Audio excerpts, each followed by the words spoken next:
once again so we can learn and harmonize with each other. Dear God, please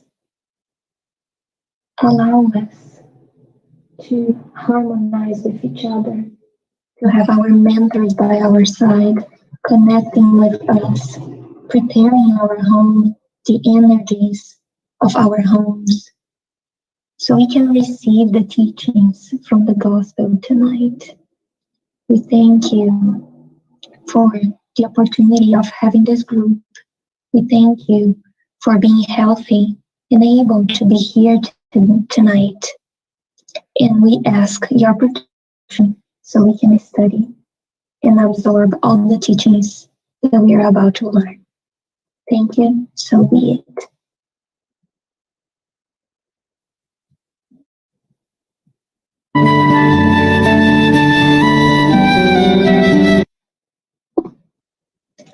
So, welcome everyone. Thank you for being here tonight. My name is Andy. I believe all of you already know me. But we are also live on Facebook, and later on this video will be available on YouTube as well. So we are here tonight studying another chapter of the Gospel according to Spiritism. In this week, we are going to study the chapter 5, that is called Blessed Are the Afflicted. And so this chapter begins with this part of the Bible in which Jesus said, blessed are they who weep, for they will be comforted. So, and if we are not to consider, right, if we are not to consider anything else but this one existence, this might sound weird to us, right?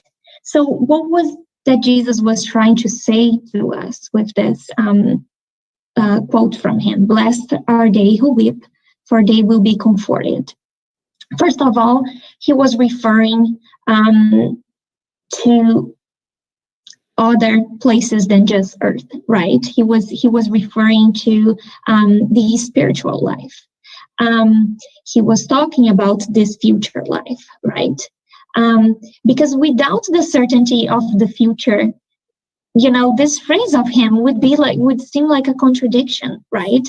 How can it be possible that if there is only one existence, you know, if all that there is this one existence and I am suffering in this existence, how can I be blessed for that suffering, right?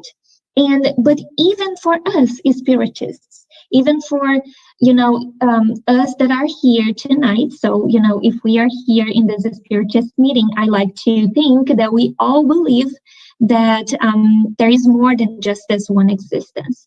So even for us, it is difficult to grasp, you know, this meaning of how can suffering, how can difficulty be something good for me, right? How can I be blessed if I am suffering or facing difficulties? So we are going to discuss this tonight throughout this lesson. And so let's go ahead and start with this one question, right? Why do we suffer? And why do some suffer more than others? As I was mentioning, if we consider that only one existence, so many things would seem unfair. For instance, if we are to take a child that was born with a disability, how can that be just, right? And we all know that God is a loving Father, that God loves us more than anything, and that He is just, and that He is the supreme intelligence. We have already learned that, and we all agree with that. So how can this suffering be something good for us? Before we dive into the meaning of the sufferings, let's talk a little bit about the causes of these afflictions. And there are two different causes, you know. There are sufferings and afflictions that we faced that are caused by ourselves in this very own existence that we are experiencing right now. And also there are other afflictions that are caused in previous existences. So we are going to talk a little bit about those. First of all, some afflictions from this one life, right? From the present life.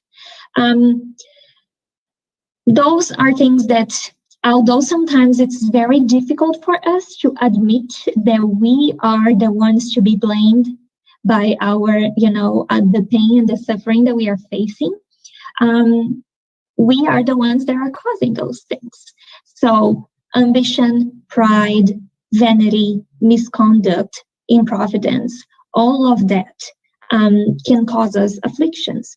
For instance, people who have vices, how many families we have heard that have been destroyed because of, a drinking addiction or, other types of drugs.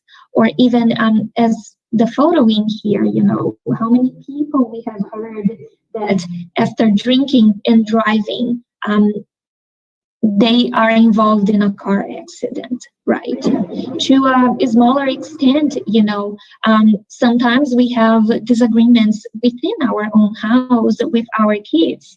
And being a spiritist, sometimes it's very easy for us to just assume if I have a disagreement with someone, the cause is from a previous existence. Not always. We know that this is one of the teachings from the gospel, from Kardec and the good spirits, that as parents, we do have a duty. I think someone is unmuted and I am I'm listening some echo. Oh, it's better now. So as parents, we do have a duty to educate our kids. And if we end up not doing it, if we don't correct and try to shape them into better beings, and later on in life, they revolt against us. This is also, something that we have caused. But anyway, I'm just trying to provide some examples to you all. So all this pain, sometimes it's unnecessary. Right. If we are the ones, what I want to bring to you all is that we can reflect, right? If we are the ones that are causing certain pains in our own lives, maybe this pain is unnecessary. But even if the pain is unnecessary, the pain can still be educational for us, right? Because it is through suffering that sometimes, we will be less stubborn, that we will learn how to value our family, to value certain moments with our family, or to be less proud, to pay less attention to vanity and material things, So this is a calling, not a calling, but like something that I would like to talk to you all. Is like, let's pay attention to what we are doing with our own lives, and if there is any point in which we are causing sufferings to ourselves. And when I am talking sufferings, in the previous slide, I was talking like bigger things. I mentioned a car accident. I mentioned vices.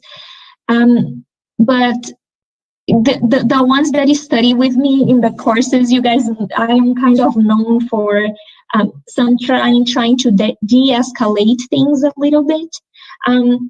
So we also self-inflict some sufferings on us that are not as big, but that still have such an important or a big impact in our lives, right?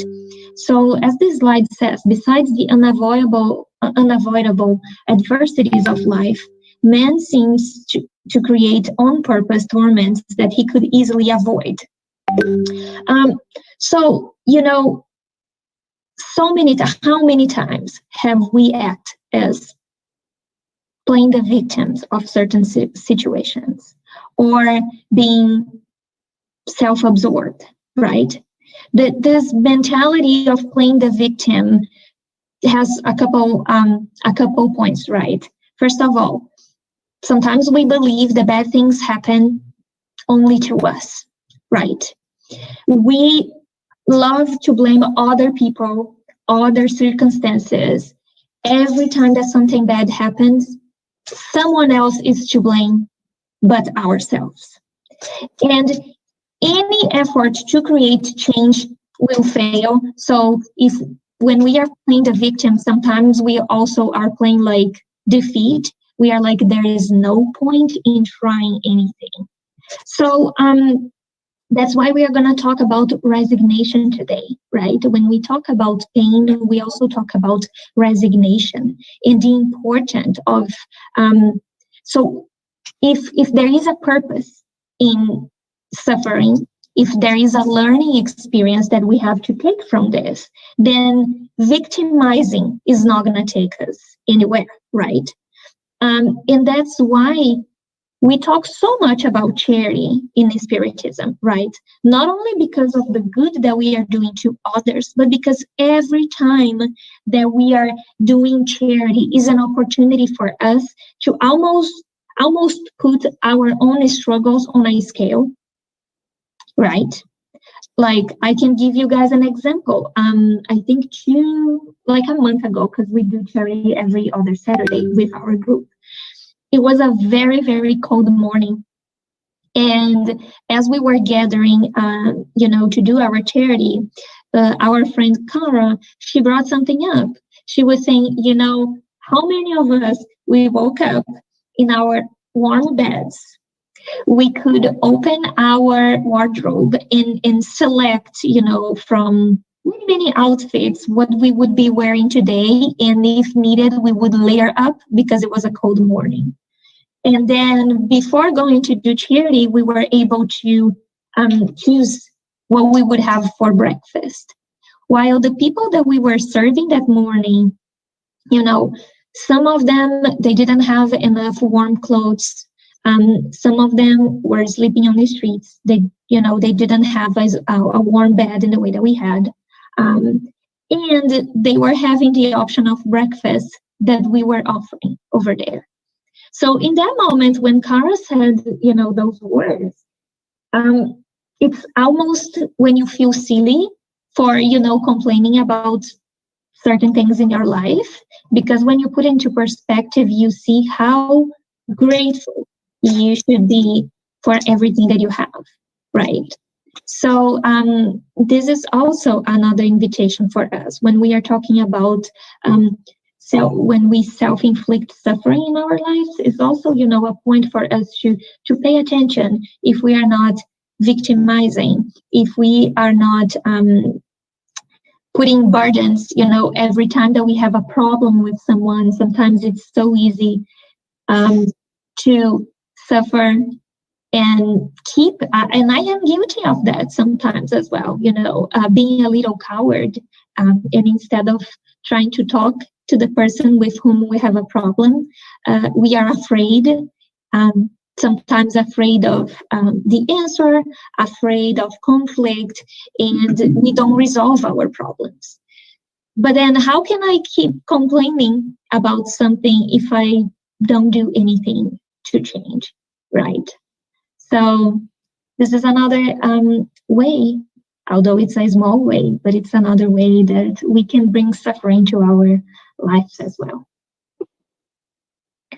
And then, of course, there are the afflictions that come from previous existences. A couple examples in here: natural disasters, accidents, congenital disorders. And basically, what we have to think in here is that every effect has a cause, right? This is one of God's laws. And so if sometimes we cannot find the cause of the suffering in the previous existence, if after doing some self-examination in our own minds, if after taking some time to meditate, it's still difficult for us to find an explanation, it might be the case that the cause of the suffering is coming from a previous existence. We are going to talk about some examples in here, and the Spiritist literature is full of different examples for us. One of the most powerful examples comes from a book that we have studied recently in one of our, I'm not sure if it was a summer or a winter study. We studied a book called Renunciation. It's a beautiful book. And in that book, there is a spirit, a little boy called Robbie. He was born with a problem in his hand, so he couldn't, write, or the movements of that one hand were impaired, and so basically he was a spirit that was friend of the family. He had discarnated not such a long time ago. His old self is part of the book as well, and we see the reason for the problem in his hand.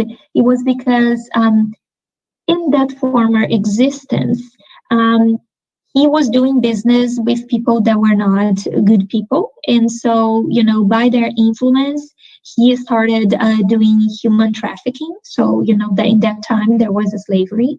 And so that was the hand in which he would sign, all the paperwork, all the everything. And so with that, he got a, excuse me, someone is saying anything? No, okay. So with that, an impression was marked in his own perispirit. And therefore, next time that he was born, he had that problem in his hand. And so, as I mentioned, in the Spiritist literature, we are full of different examples like this. We see examples of people that used to be proud and arrogant, and they were born in a humbling condition.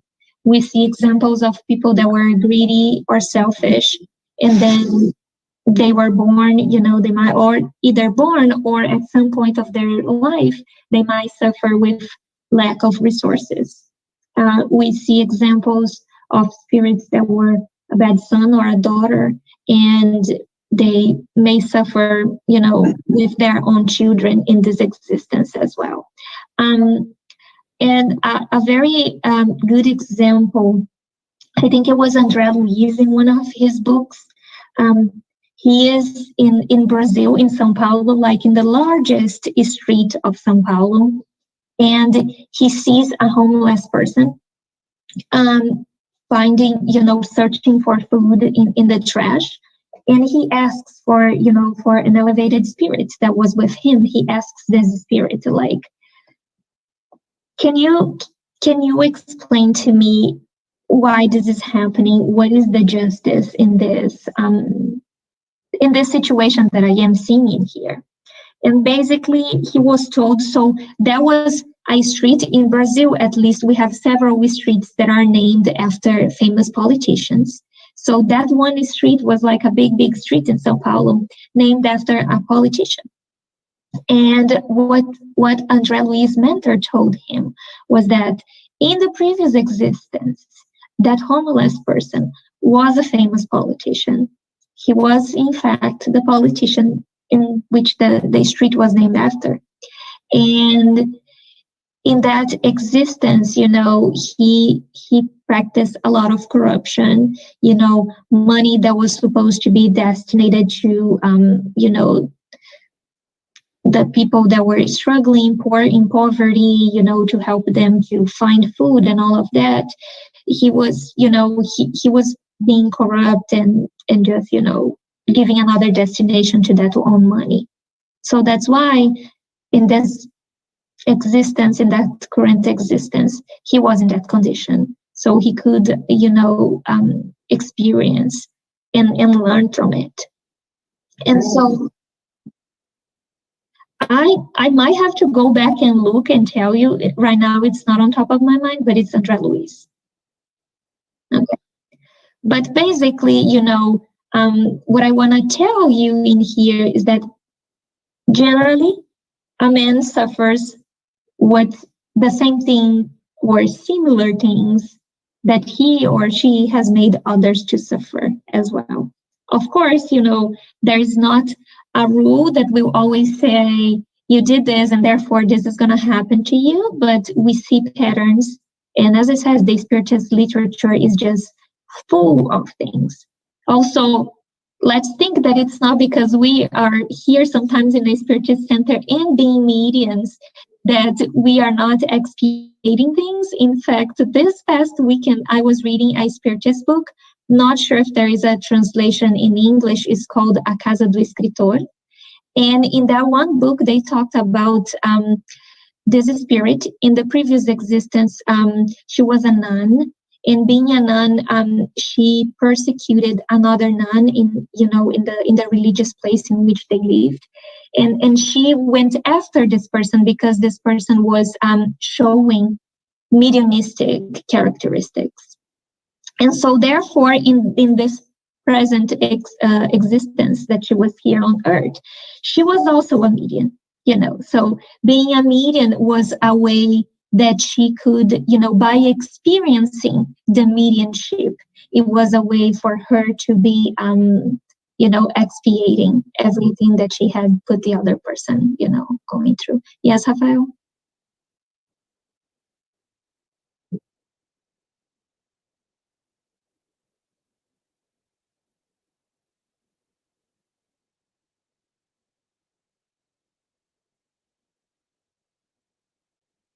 Okay. So basically, you might ask me, is there any way that I could know, what were my problems in previous existence? Is that any way in which I can know where I have failed? And the answer is yes. Although we don't fully remember what we have done, it's just a matter of us looking at our tendencies, right? Looking at our bad tendencies. And we will have some answers about that, even as I said, even though we forget about the past. And sometimes no, I would say generally forgiveness, not remembering things is actually a good thing for us. Because can you believe if you were to know everything that you have done in a previous existence, how some of us would be able to live with the guilt, or how difficult it would be to be around some people with whom we have, some things some reparations to be doing in this existence, how difficult that relationship would be. So there is a purpose for, and a reason in which why we don't remember of things. But if we really want to know, it's just a matter of looking inside of ourselves, and we can have at least a little hint, at least a little clue of, where is that we need to be developing, where is that we need to be improving ourselves. And so you might be asking yourself, so does all the suffering then happen because of a mistake? And the answer is not always. No, it doesn't. It could be a trial asked by the spirits. It could be something that we ask, right? And it could also be due to a mission of love and resignation. So for instance, let me unpack the two of them are different situations. So the first one, a trial. I'm not sure if you guys know the difference between a trial and an expiation. I know that Ana Oliveira, a couple weeks ago, when she was talking about the plurality of inhabited worlds, I think she mentioned about this, but we might not all remember that. So basically, trials and expiations are different. Trials are like an exam from school. Trials are a test to make sure that we have learned a virtue. While an expiation, it means that we are repairing, something that we have done in the past. So, and you might ask me, Andy, but how can a spirit ask for a trial? Trust me, we do, and we do sometimes when we are those spirits that have authorization, to be planning their next incarnation, they do ask sometimes to face some trials, because this is a way in which they can accelerate their progress, right? Their spiritual progress. So, sometimes some of the sufferings that we face is because of that. Another example, it could be due to a mission of love and resignation. So Jesus could be a good example, right? Jesus was already a pure spirit when he came to earth, right? But coming to earth, coming to a place full of people that are still less evolved, coming to a planet that is a planet of trials and expiations, you might end up suffering, because that is the world in which you are immersed to, right? And it's very easy for us to see that Jesus had no blame. He did nothing, to deserve the suffering that was inflicted upon him. But it was the ignorance of the people that were there that ended up causing him that suffering, right? So, in short, not everything that happens to us is due to a mistake. Some of the things is for we have asked for our own advancement, or sometimes, some spirits that are here in a mission of love and resignation, they can, also ended up facing some of this sufferings. And so the meaning of afflictions, right? As I was already talking a little bit,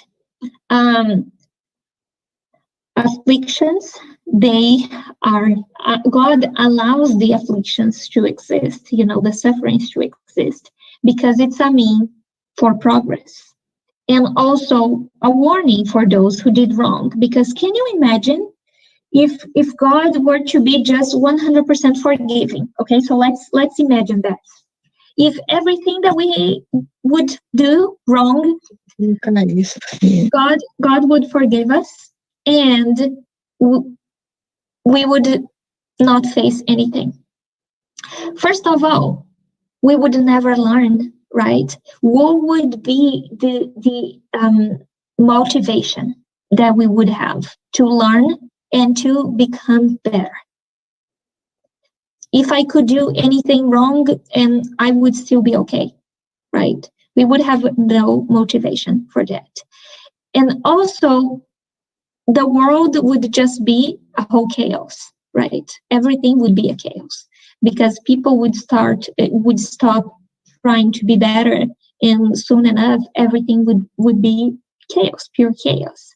So the meaning of afflictions, it makes, the afflictions, the pains, the sufferings, they make us see the necessity to evolve and to do better.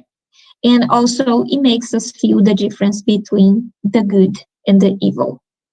And so there is another thing as well.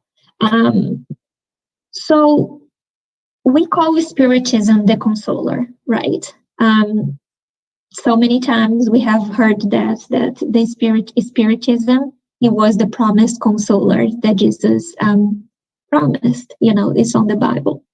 And so it's because it explains, one of the reasons why Spiritism is considered a consoler, it's because it explains what we are studying here tonight. It explains why we suffer.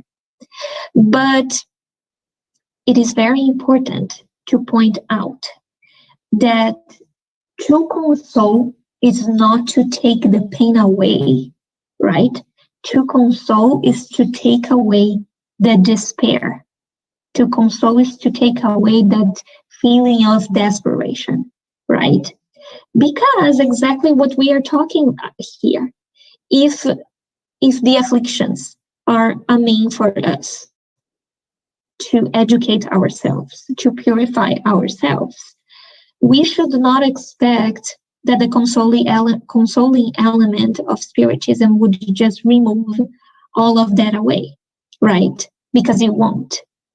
What the Spiritism can give us through some of the lessons, like this one that we are having tonight, and by the words from the gospel, it can give us some comfort, and it can give us some strength to hopefully, with this comfort, with this strength, and with some faith as well, we can endure, the hardships in our lives. And so now you might be thinking, Andy has gone crazy. What in the world is this girl doing that she put a lobster in this slide called The Meaning of Afflictions? What is she doing, right? But there is a reason. You might have heard this story about the lobster. So many authors talk about it. One of the most recent books that I have read is not a Spiritist book, but it's a very interesting book. It's called 12 Rules of Life, or 12 Regras para a Vida, from Jordan Peterson. And he talks, it's almost like half a chapter talking about lobsters. But I promise it makes sense. It will make sense, okay? So I'm not sure if you all know, but a lobster, the shell of the lobster, it's a one-size shell. So the more the lobster grows, the shell doesn't grow with the lobster, right? So at some point, the lobster is growing and growing and growing, and the shell will become tighter and tighter, right? So the lobster will start experiencing pains. It will become uncomfortable. It will become painful, to the point that at some point she will have to find a place in which she can hide, because that shell is what gives protection. The body of a lobster is very fragile. So, if she is going to have to get rid of that shelf so another shelf can grow, she will have to hide because she will need some protection, right? So at some point, and this actually happens several times throughout a life of a lobster, she will have, whenever the shell becomes too tight, she will have to destroy. So this is the thing as well, not only is painful for her to grow, but it's also painful for her to get rid of that shelf. So, she can keep expanding. And so, why am I telling you all of this, And as I mentioned, so then she gets rid of the shelf, and then it will take a while until a new shelf will regrow. And in this moment, she has to hide, sometimes in the bottom of the ocean, because she needs to protect herself. So why am I bringing this up? Because this is a great analogy to our pains, right? To why we face suffering in life. In the same way that for a lobster to grow, the moment that she starts growing with that one shelf, she will start feeling pain. It will become uncomfortable. It's the same that happens to us. Sometimes, the shelf could be our job, could be a loved one, could be, a person that it's our protection, that it's our safe port. It could be an asset. It could be our physical health. It could be our financial or our social condition. And in the moment that we lose our own shelf, we will feel in the same way that the lobster felt. We will feel unprotected. We will feel fragile. But in the same way that a lobster cannot stop, she cannot stop herself to grow. She cannot tell her own body like, oh, you stop right now. I just refuse. I'm not going to get rid of the shelf. If she does that, she's going to die. So in the same way that the lobster cannot stop that, we cannot stop ourselves as well. We cannot stop our sufferings, because in the same way that changing the shelf will allow the lobster to grow, our sufferings will allow our spiritual progress as well. So see how I said it would make total sense? I'm not crazy, but I thought that this is a very great analogy. It makes things so much clearer for us to understand, right? Another amazing story.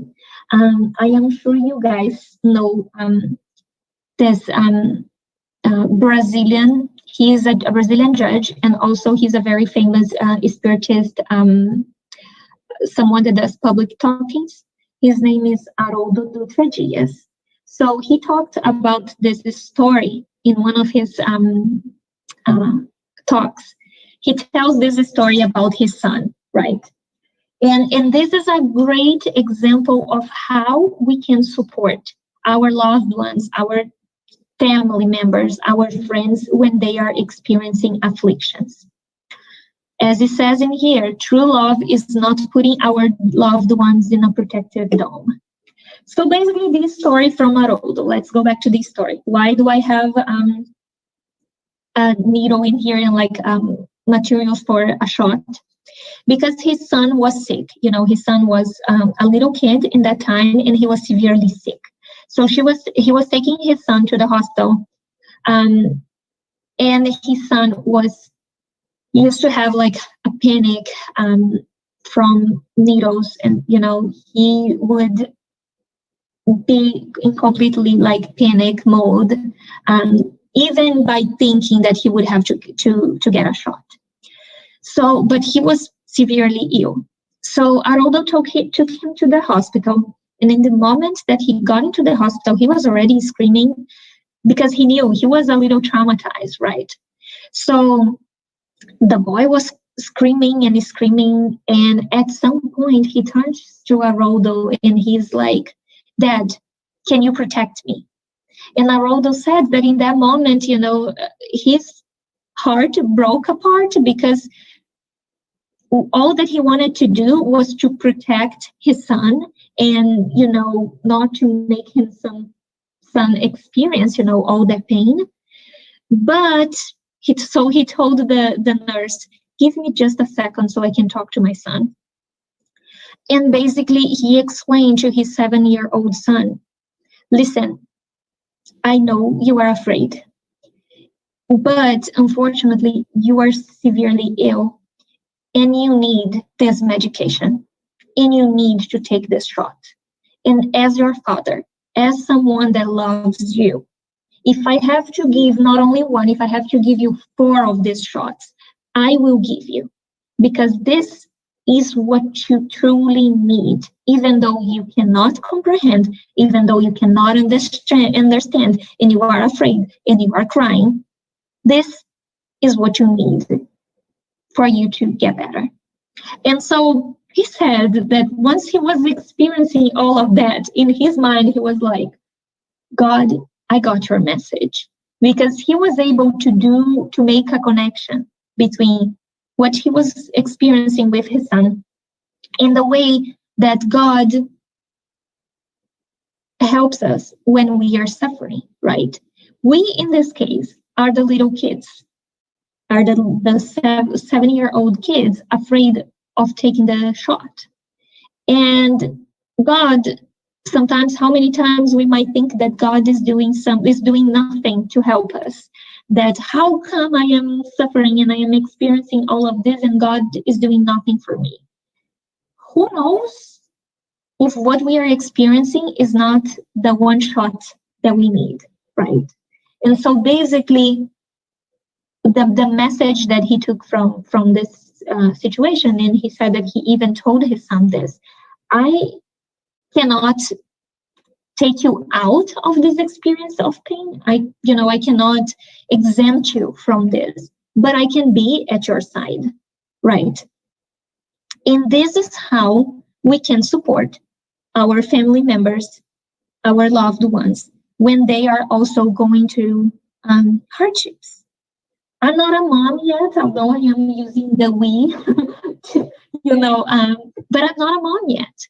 But I can completely understand how those who have kids, sometimes it's very easy for the parents to try to resolve all the issues of your kids' lives, right? To just make, to facilitate the life of your kids as much as possible. However, we have also to understand that in the same way that we are spirits that are incarnated in here, and that we have our debts from previous existences, so do our kids.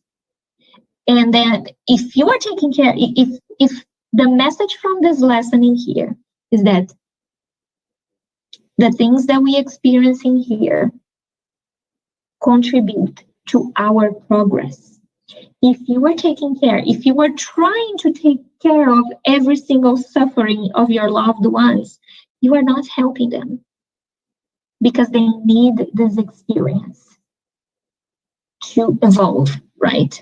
And so, in the same way, when we think about how God behaves towards us when we are suffering, it's important for us that we do not fantasize the love that God has for us.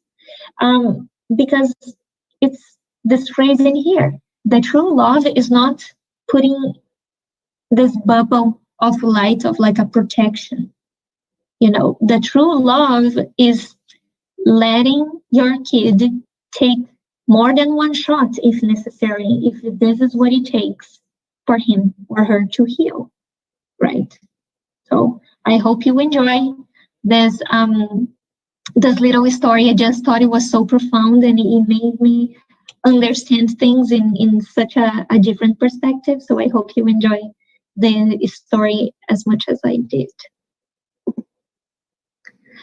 So now you might ask me, yes, Rafael, do you want to say anything?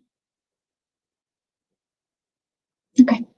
So you might ask me, Andy, if blessed are the afflicted, and if I am suffering, should I then just embrace the suffering and not do anything to solve my problems? Or, as it says in here, should I not seek ways of lessening my afflictions? And how about helping others? Andy, you were just talking about the charitable work that you do. So should we end the afflictions that the others are doing? And so the answer from the spirits is that the reason behind our trials is to help us to use our intelligence, our patience, and our resignation. All are on earth for atonement, but all without exception must strive to lessen the atonement of one's fellow beings, which is in accordance with the law of love and charity. And I also have another quote. It didn't fit in this slide, so I copied here on the side from the gospel that says, the merit in suffering, the consequences that cannot be avoided, is suffering the consequences without complaining. In persevering with the fight and not allowing oneself to become desperate when one is not successful, it is never to be found in negligence, which is more laziness than virtue. So, since today I am all about stories, those who are from Brazil probably know this. This is a little joke that is told in Brazil sometimes about this flooding, right? There was a massive flooding in a town, and this person, she was in the roof of our house because the water was all over the place. Someone came in a boat and told her, "Come with me, I'm here to rescue." And she said, "No, thank you. God is going to provide me. God is going to help me." And so someone else was passing nearby with a boat full of people and offered to throw him like a life vest, to help her. And she's like, "No, thank you. God is going to provide me." And then finally, someone came in a helicopter to help her, offering rescue. And she's like, thanks. I'm still praying. I'm sure God is going to provide me. So what happens is that this person ends up discarnating. And when she arrives in the spiritual world, she asks, God, what happened, God? I was praying for you. I was there. I had faith. I was praying for you. What happened? How come I discarnated? And God said, well, I sent you a life vest, I sent you a boat, and I sent you a helicopter. And you decided not to take it. So this is a little, as I said, I'm all about stories today, but is the answer for this question in here, right? It's not because we need to learn our lessons that right now we are going to just embrace the suffering and not try to do anything to improve, to help others, or to remove ourselves from that pain. This is not learning. This is, in fact, being a little stubborn and being too naive, right? So the merit is in having resignation. Most importantly of anything, if we are understanding today that sufferings come because we need to learn a lesson, most importantly, what we need to ask ourselves when we are experiencing something is, what can I learn from this? How can I become a better person tomorrow than I was yesterday after I have experienced all of this, right? And sometimes it might be the case that it's difficult for us to find this meaning. And that's when God is here to help us.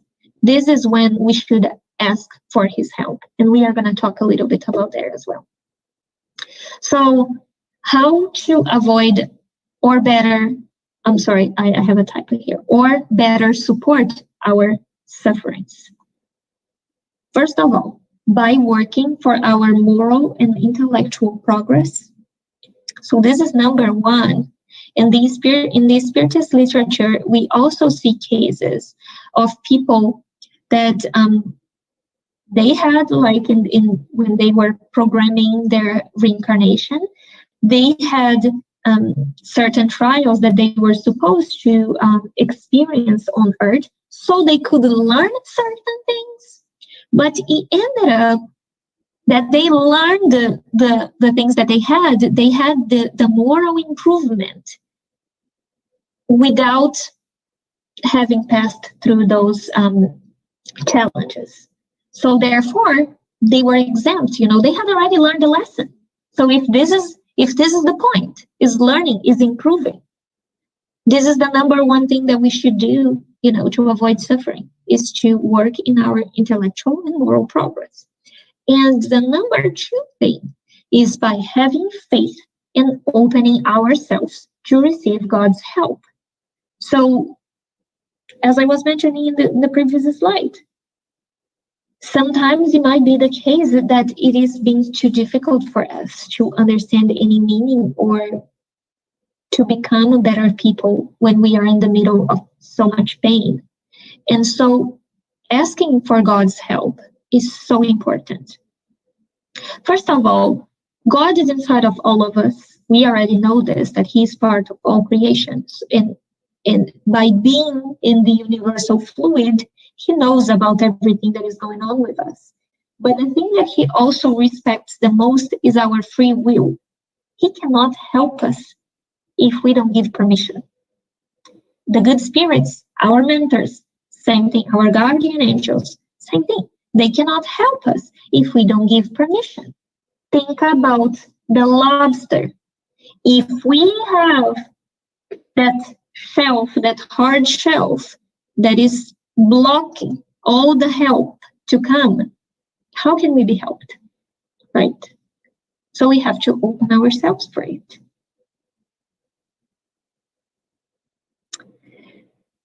Now, maybe enough with the suffering, right? Let's talk about happiness. right? It's interesting because in the gospel we see that happiness is not of this world, because it's true.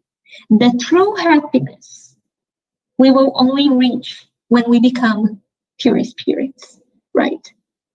However, here on earth, we do experience moments of happiness, right? Although our life, it's impossible for us to have a life that is 100% happy if we are immersed in a planet of trials and expiations. I was just talking about Jesus' example. He was a pure spirit. But because he was in this place, he was surrounded by people that were ignorant. Those people made him suffer. Those people put him through that suffering, right? So we should not expect that our life is going to be, this pink world with roses everywhere and everything would be fine. But it is possible to find happiness in here. The main point, as Joana de Angelis says in this slide, is that sometimes we are looking for happiness in the wrong place, right? We think that we associate happiness with material things. So we think that when we buy a house, we will be happy. Or when I get a new car, I will be happy. 2 months from now, when I am finally on vacation, traveling to the beach, it's when I'm going to be happy. And we forget to notice that happiness is inside of us. As Joana de Angelis said, happiness is an intimate accomplishment. Happiness is not a thing. It's an internal state. It's an emotion. And so while we are here, while we are incarnated, what can we do, right? So something that is so current in our society nowadays, 2 diseases. 1, depression, and 2, anxiety, right? So there is an author called Eckhart Tolle. He has a book called Power of Now. And he talks that people with depression, they tend to live in the past. They tend to be connected to those feelings of, sadness and missing the past and all of that. In the same way that people that are anxious, they worry too much about the future. Everything that matters for them is the future. And therefore, he says in that book that the secret for happiness is to live in the present moment, right? And I thought that goes along so well with what Joana de Angelis is trying to tell us, because living in the present moment is being happy with what I have right now. Is, at the beginning of this meeting, when I did the prayer, I thanked because tonight we are all healthy. We are all healthy. We are all able to be here, I hope that we all were able to have a meal before coming here. We have internet, we have a comfortable home. So this is the thing. We tie happiness to big accomplishments and we forget to just feel happy because, we are with our family and we had a good night of sleep and we woke up and, it's the spring. So all the birds are singing and chirping, and the trees are so green right now and all of that. Happiness. We will only feel the happiness when we start paying attention to those small things. Okay? So this is message number 1. I have 3 messages. So this is number 1. I have 2 more. And then we will be done. So this is another message, and I took the time to translate this. I saw this in social media in Brazil, and I thought it was so perfect with the theme of this class tonight, because it talks about the process that a butterfly has to face. In the same way that we talked about the lobster, the butterfly is also a good example. So the art says, when the pain seems unbearable, stop for a moment and release all this pain. Allow yourself to rest and be patient. Be good to yourself during the process, because each moment of crisis brings you a new understanding. Isn't it beautiful? It's, with the lobster, I'm sure the lobster was a little gross. It was an important, example for everyone, but this one is so beautiful. It's like, yeah. I love that, nowadays we have social media and it's so easy. In the same way that we complain that not so good news are being spread, in the same time, very beautiful messages are also, being disseminated through social media.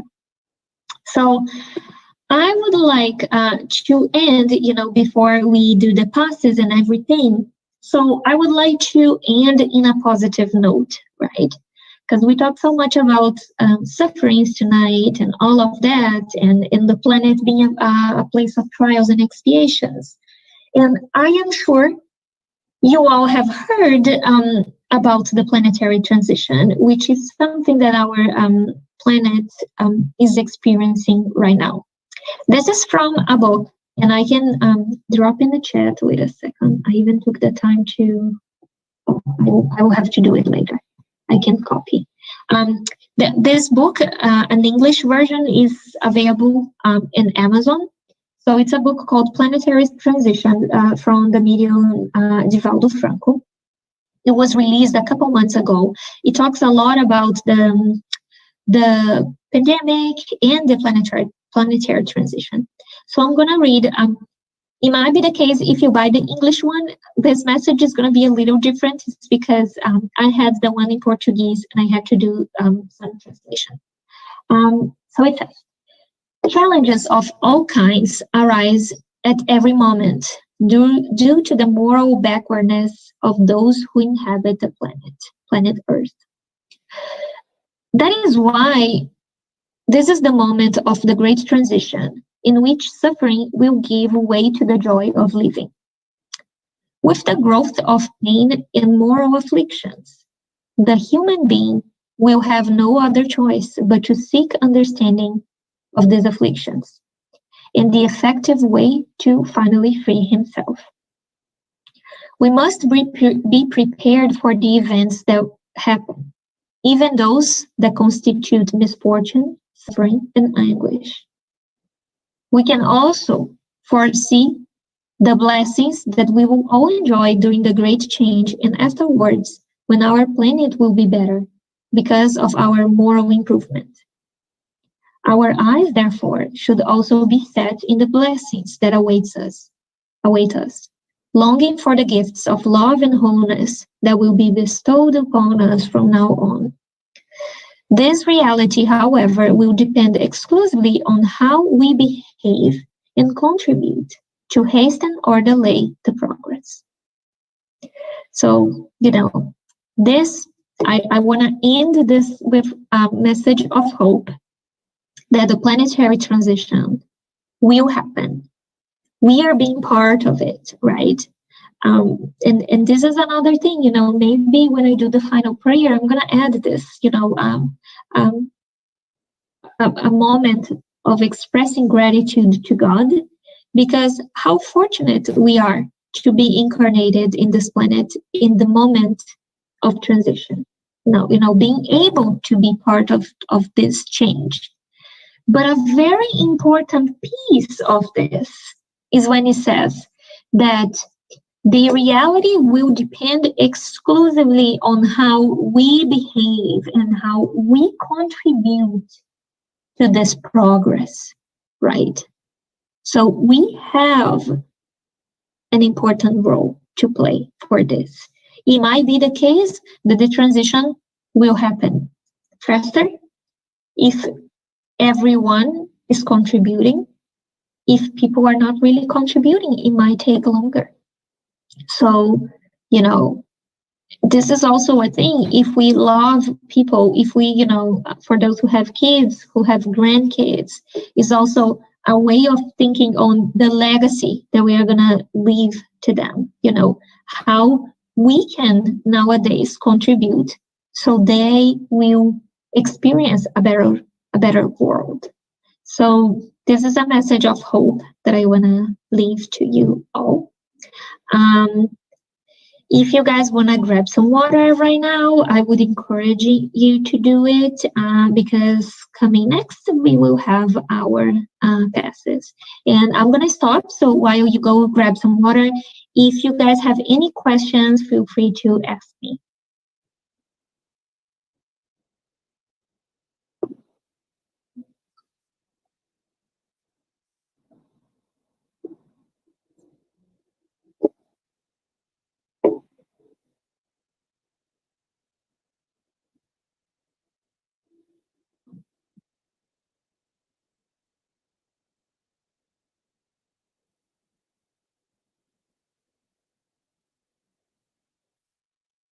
You're welcome.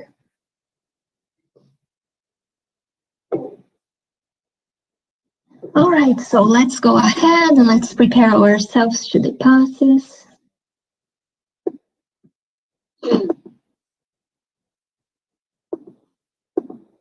Let's see if I can make this work in here. Let's prepare ourselves now for the moment of the passes.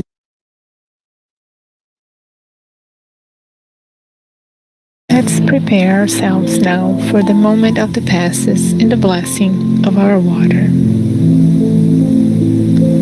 Place by your side a container with clean water to be blessed and magnetized. Dear brothers and sisters, no matter where you are in this moment, what difficulties you're facing, Jesus is always ready to come to our help. Place yourself now in a comfortable position, one that facilitates concentration and receptivity. Breathe slowly and calmly. Inhale and exhale. Inhale and exhale. Fill your lungs with air and release slowly. Let the energy of tranquility and peace penetrate your lungs and circulate throughout your body. Your soul, in harmony with your body, feels peaceful and at peace. Let us think now about the passage of Jesus among us. In a beautiful and clear day, the golden rays of the sun illuminating the joyful landscape. Multicolored flowers, bouncing, chirping birds fill the landscape with optimism. The news of the cures brought a crowd of needy people around Jesus. Suddenly, Jesus appears, calm and serene. His white tunic is light and long all the way up to his feet. At the sunset, all those who were sick and affected by different diseases were brought to him. And Jesus, laying his hand on each one, healed them, as narrated in the Gospel of Luke. Let's mentalize now Jesus approaching us in this moment, placing his friendly hands on top of your head. Feel the presence of this Divine Master right with you, feeling like a waterfall of pure and crystalline waters start to fall from his hands, coming from his love to bathe you, falling on your head, streaming down your shoulders, bathing your whole entire being, bringing you peace, serenity, and balance, cleaning all impurities and pacifying yourself. Feel these waters bathing you, cleansing and purifying. Breathe. Now think of Jesus as a sun right before you. His light, his warmth, embracing you, enveloping you. Feel the healing emerging, emanating from Christ towards you. He hears your prayers. Trust Him. His love is infinite. He is always by your side, protecting, offering everything you need. Trust Him. Feel and absorb all these magnificent healing energies coming from Jesus in this moment. His light surrounds and embraces you. Feel these energies running throughout your body. Feel yourself re-energized, strengthened, and at peace. Dear Lord Jesus, our divine friend, extend your generous hands, Lord, and transform these waters into remedies for our physical and spiritual ailments. Hold us, Jesus, in your peace. Extend your vibrations of love for the benefit of my home, dear Lord. May peace, health, tranquility reign here with my family. We give thanks to you, Jesus, and pray that you stay with us today and always. Thank you, God.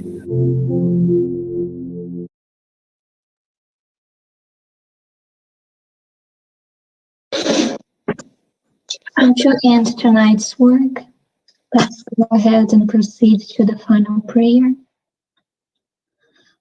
Elevating our hearts to God and being thankful, as I mentioned, for the opportunity of being here incarnated in this moment of planetary transition, for being able to give our contribution to the moral improvement of our planet. Dear friends, may we always open our hearts and our beings to your blessings, to the intuitions from the good spirits, so we can always learn and find ourselves the courage and the resignation to face all the challenges from this life, so we can find meaning in the challenges that we face, so we can be able to grow and to evolve, so we are also able to help our loved ones, to help our neighbors by doing charity, by loving them, by assisting them.